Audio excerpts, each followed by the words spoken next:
Referee Jay Nady, who before this has refereed no fewer than 49 world title contests, brings the two of them together. They can hardly look at each other outside the ring. These two are very, very good friends indeed, and they've come together for the very first time in two distinguished professional careers. This is over 12 3-minute rounds, which is the World Championship distance, but there's no world title at stake, and these two men have thrown aside a number of world titles in order to bring this meeting together.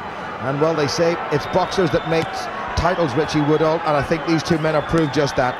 Oh, definitely. I mean, I think Barrera, everyone recognises Barrera as the best featherweight in the world without a shadow of a doubt.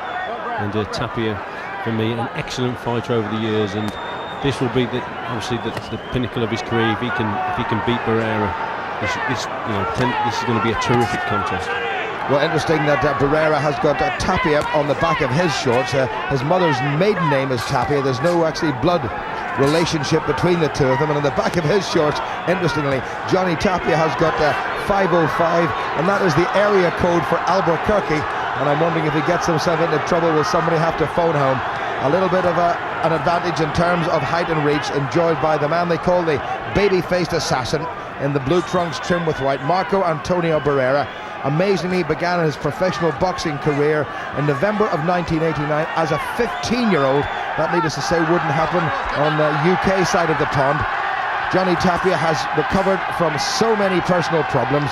His father was murdered when his mother was carrying him before even he was born. His mother then lost her life in very difficult circumstances as well, and he's battled away with cocaine addiction.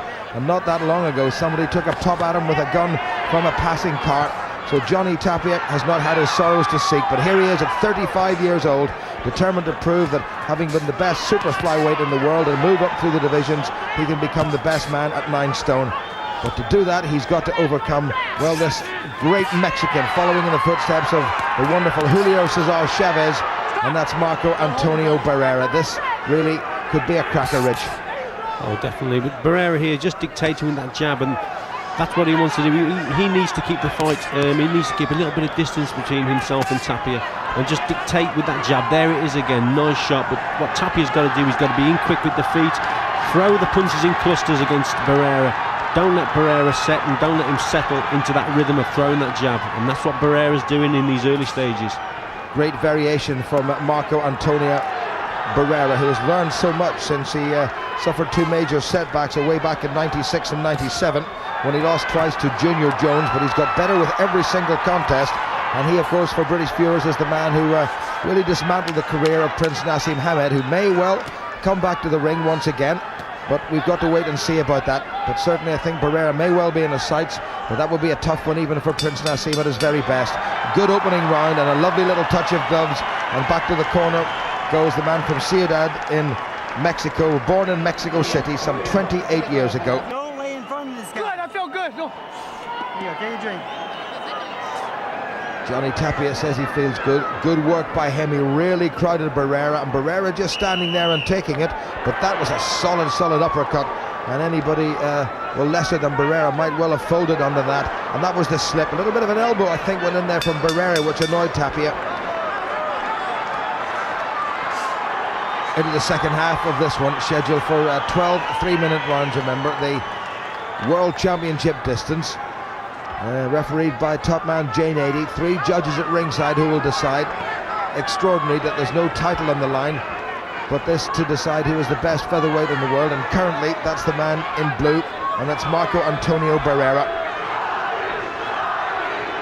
Tapia again looking for a way in, just studying Marco Antonio Barrera's style, and just trying different things to try and get on the inside, but again getting caught. Barrera in command with that jab. His jab tonight, Barrera, has been excellent. The timing, oh look at it, tremendous quality, accurate punching from Barrera with that jab.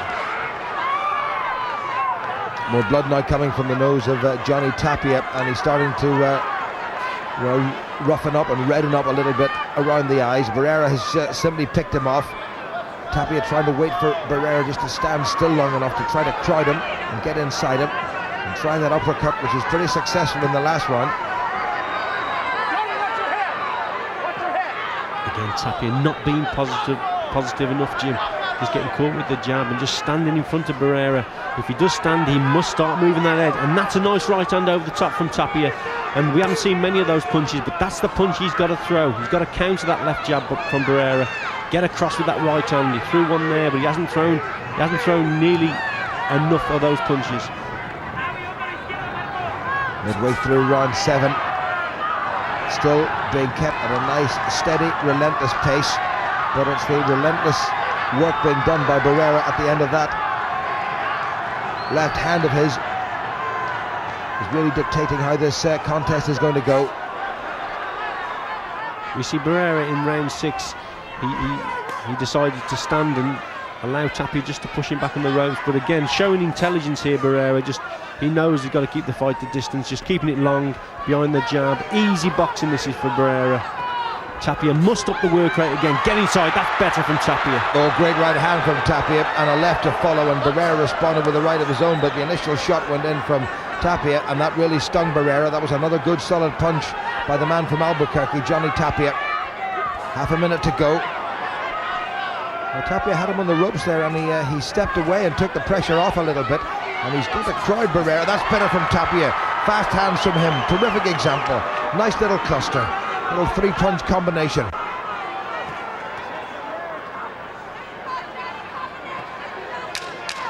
Yeah, much better from Tapia. Look at Barrera, look at his guard as well, Jim. Excellent guard Barrera's got. Not many punches do get through to Barrera's chin, because his guard is nice and high. Now once again the touch of gloves.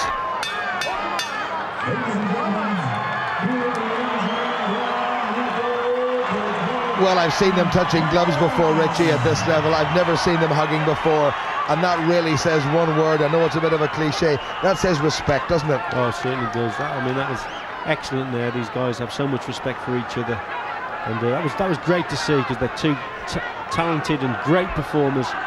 We've got here tonight, both fighters, and give each other a little hug there. Tremendous. I think it may be some way off to suggest that Naseem Hamed might get a rematch with Marco Antonio Barrera, but how would you fancy if Naseem Hamed is serious about coming back, him against Johnny Tapia?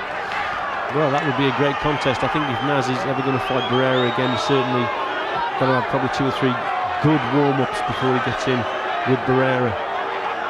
I think there might just have been a bit of a thumb in the eye there. I think it was accidental. Maybe Jay Nady's indicating to Barrera that it might have been an accidental head wound, and Tapia doesn't seem to be cut, but he certainly, I think, may have got something in his eye. It might just have been a thumb.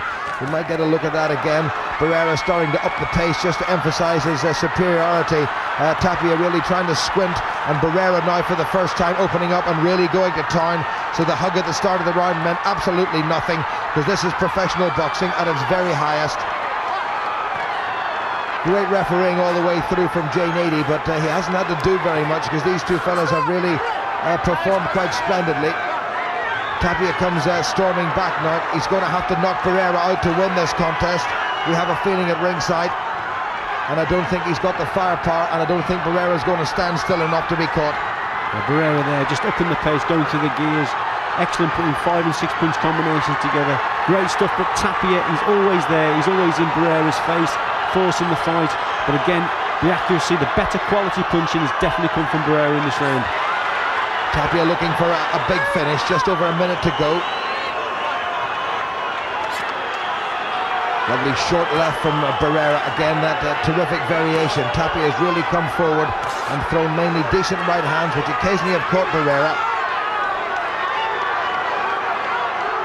There's not been many occasions when Barrera's actually been coming forward, but in this round he's starting to come forward, and Tapia has got through with a couple of shots.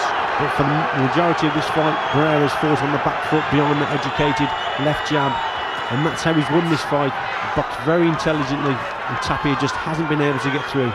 Big support, needless to say, for both fighters. Tapia urging his supporters to give him a little bit more, and I'm sure they will do that in the last 30 seconds, but I don't think it's going to be enough. And Barrera has looked pretty comfortable all the way through. Tapia certainly has had his moments, and he's got a moment here. He comes storming forward yet again. Face very badly swollen and grazed underneath both eyes and on the nose. But Barrera looks as if he's going to win this one. Good finish by Barrera. What a sweet left hand. Tapia says, come on, and Barrera says, well, here I am in front of you.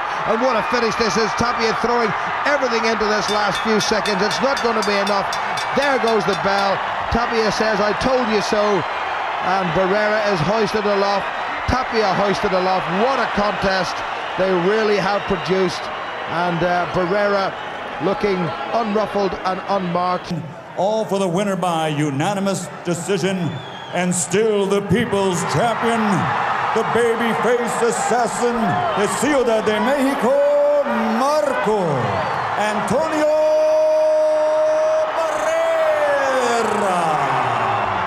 Well, reasonably wide margins, all in favour of Marco Antonio Barrera. What a fight he was given by Johnny Tapia, who honestly can have very few complaints. That left hand was in your